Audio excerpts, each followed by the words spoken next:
নমস্কার, যাযাবর কোম্পানির হেসেলে আপনাদের সবাইকে স্বাগত জানাই। কদিন ধরেই বৃষ্টি হচ্ছিল, তবে সময় আর সুযোগ কোনোটা না থাকায় ইলিশ মাছ রান্না হয়নি। আর আজকে সেই ছুটিটা পেয়ে সকাল থেকেই ভাবলাম একটু ইলিশ রান্না করি, তবে একটু অন্যরকমভাবে। তাই আজকের মেনু হিসেবে বেছে নিয়েছি ইলিশ পাতুরি। তবে এই পাতুরি কলা পাতায় নয়, আমি লাউ পাতা নিয়েছি। তাই এই পর্বে বাজার থেকে শুধু ইলিশ মাছ ভালো কিনলে হবে না, বেশ নরম পাতা দেখে লাউ ডাঁটাও কিনে আনতে হবে। আর সেখান থেকে ফ্রেশ পাতা কয়েকটা কেটে নিতে হবে। ইন্ডাকশানে ভাতটা বসিয়ে দিয়েছি, আর এদিকে পাতুরির মশলাটা বানিয়ে নিই। বেশি কিছু না, সাদা সর্ষে, লাল সর্ষে আর পোস্ত একটু জলে ভিজিয়ে রেখেছি। এটা একটু ভিজতে ভিজতে আমি ততক্ষণে লাউ পাতাগুলো সুন্দর করে ধুয়ে কেটে পরিষ্কার করে রাখলাম। পাতুরি সাধারণত কলা পাতা হয়, তবে এই লাউ পাতায় পাতুরি বানালে এই মশলাযুক্ত লাউ পাতাটা খেতে কিন্তু দারুণ লাগে, পুরোটাই খেতে পারবেন। তাই লাউ পাতার ব্যবহার করেছি। আপনারা বাড়িতে পাতুরি বানালে কিভাবে বানান কমেন্ট করে অবশ্যই জানাবেন। শুধু লাউ পাতার পাতুরি নয়, আজকের মেনুতে থাকছে তেঁতুল দিয়ে ইলিশ মাছের টক। এটা শুনে অনেকেই হয়তো একটু অবাক হবেন, কিন্তু আমরা যারা মেদিনীপুরের মানুষ তারা এই পুরনো তেঁতুল দিয়ে ইলিশ মাছের টক বানাই। তাই তেঁতুলটা আগে থেকে একটু ভিজিয়ে রেখে দিচ্ছি। কিভাবে এই সুস্বাদু ইলিশ মাছের টক বানাবেন সেটা বিস্তারিত এই ভিডিওতে দেখাচ্ছি। তবে মেদিনীপুরের বাইরে যতজনকেই এই ইলিশের টকের গল্প শুনিয়েছি, সবাই হেসে বলেছে এতে নাকি ইলিশ মাছ নষ্ট করা হয়। সে যাই হোক, আপাতত আসি পাতুরির জন্য মশলাটা পেস্ট করে নেওয়ার। শিলে বাটতে পারেন, যেহেতু আমার কাছে শিলনোড়া নেই, তাই সর্ষে, পোস্ত আর একটু হলুদ আর 1 চিমটে লবণ, মাছে লবণ দেওয়া আছে তাই দেখে শুনেই লবণটা দিতে হবে, আর একদম 2-4 দানা চিনি দিয়ে আমি পেস্টটা বানিয়ে নিচ্ছি। সর্ষেতে একটু হলুদ, লবণ আর সর্ষের তেল দিলে সর্ষের ঝাঁঝটা অনেকটাই কেটে যায়। সুন্দর মিহি করে একটা পেস্ট বানিয়ে নিয়েছি। এই পেস্টটিকে একটি বাটিতে নিয়ে নেব।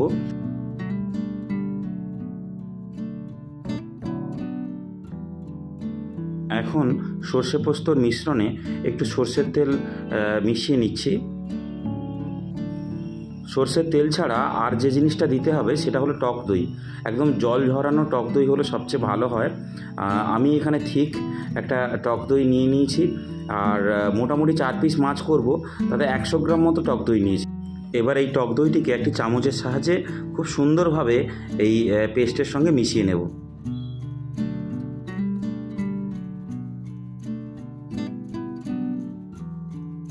আমার পাতুরির মশলা রেডি। এবার লাউ পাতায় করে এটা বাইন্ডিং করার পালা। সেই জন্য একটা পাতায় আমি 1 চামচ মতো মশলাটা দিয়েছি। এরপর একটা ইলিশ মাছ রাখবো, আর তারপর আর 1 চামচ মশলাটা দেব।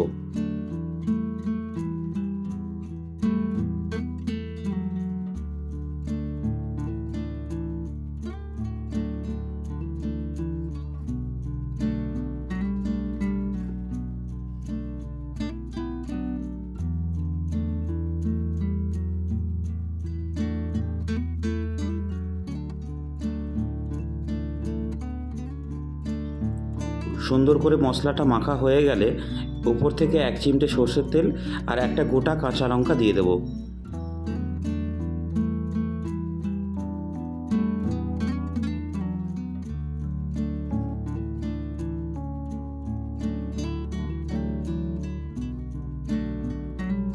মশলাটা সুন্দর করে মাখানো হয়ে গেলে পাতাটাকে 4 ফোল্ড করে সুন্দর করে ভাঁজ করে নেব।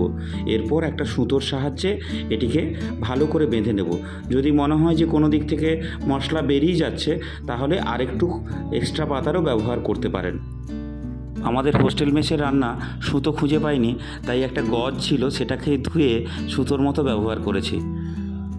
এভাবে সব কটা মাছকে সুন্দর করে পাতায় মুড়িয়ে নিন। এই পাতায় মোড়ানোর কাজটা হয়ে গেলে পাতুরিটা দুভাবে বানানো যায়, এক স্টিম করে আর একটা ফ্রাই করে।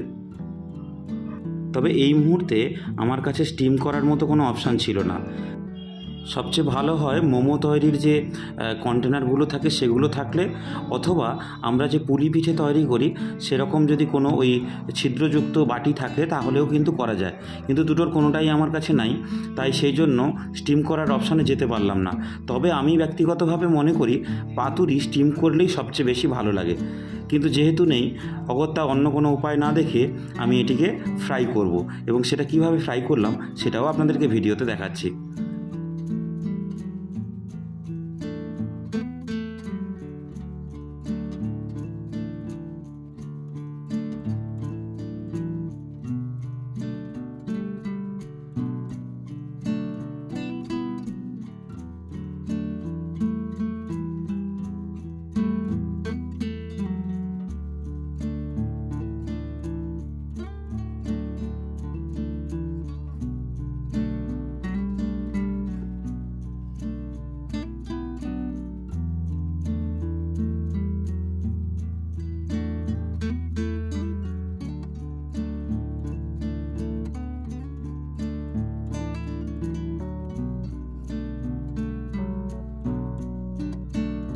পাতুরি ফ্রাই করা একদম সহজ ব্যাপার।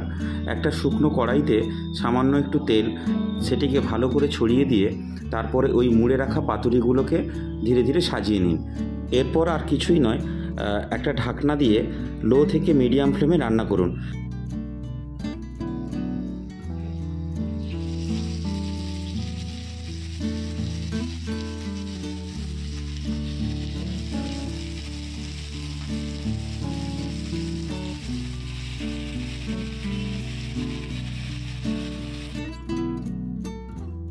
যেহেতু লাউ পাতায় মুড়ে পাতুরি বানাচ্ছি, তাই মশলা এদিক ওদিক একটু আধটু বেরোতে পারে, ঘাবড়ে যাওয়ার কিছু নেই। ঢাকনা দিয়ে 10 মিনিট রান্না করুন, আর তারপর একটা পিঠ ভাজা হয়ে গেলে আবার উল্টে দিন, এবং এরকমভাবে উল্টে দেওয়ার পর আরও 10 মিনিট ভেজে নিন। তাহলেই দেখবেন পাতুরি ভেতর থেকে সুন্দর সেদ্ধ হয়ে গেছে এবং মাছটাও একদম নরম হয়ে যাবে।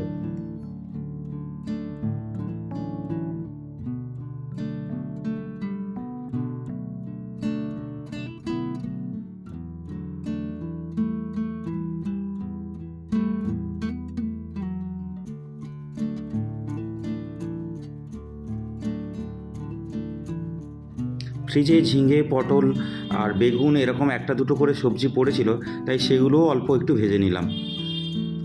এরপর টক রান্নার পালা। টক রান্নার জন্য সবচেয়ে প্রথমে যেটা করতে হবে, আমার যে বাকি ইলিশ মাছগুলো ছিল সেগুলোকে আমি ভেজে নিচ্ছি।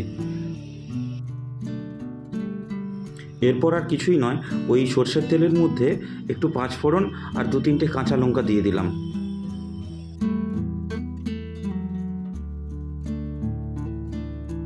ফোড়নটা পুড়ে যাওয়ার আগেই আগে থেকে গুলে রাখা তেঁতুল জলটা দিয়ে দেব। এই তেঁতুল দিয়ে আমরা মেদিনীপুরের লোকেরা মোরলা, পুঁটি, চিংড়ি ইত্যাদি অনেক রকম মাছেরই টক রান্না করি। শুধু ছোট মাছ নয়, অনেক সময় পোনা মাছেরও টক রান্না হয়। তার মধ্যে সবচেয়ে ভালো লাগে সিলভার কাপ বা ফলুই জাতীয় মাছ হলে। এই টকে মশলা বলতে যায় একটু হলুদ গুঁড়ো আর লবণ, এবং নামানোর সময় দেখে শুনে অল্প একটু চিনি দিতে হয়। এই মাছের সঙ্গে চিনি খাওয়ার ব্যাপারটা অনেকেই হজম করতে পারবেন না জানি, কিন্তু সামনাসামনি কোনো দিন দেখা হলে এই টক খাওয়াতে পারলে তবেই বুঝতে পারবেন। যাই হোক, অবশেষে আমাদের রান্নাবাটি খেলা এখানেই শেষ হলো। এবার খাওয়ার পালা। টেস্ট করে দেখি কেমন হয়েছে।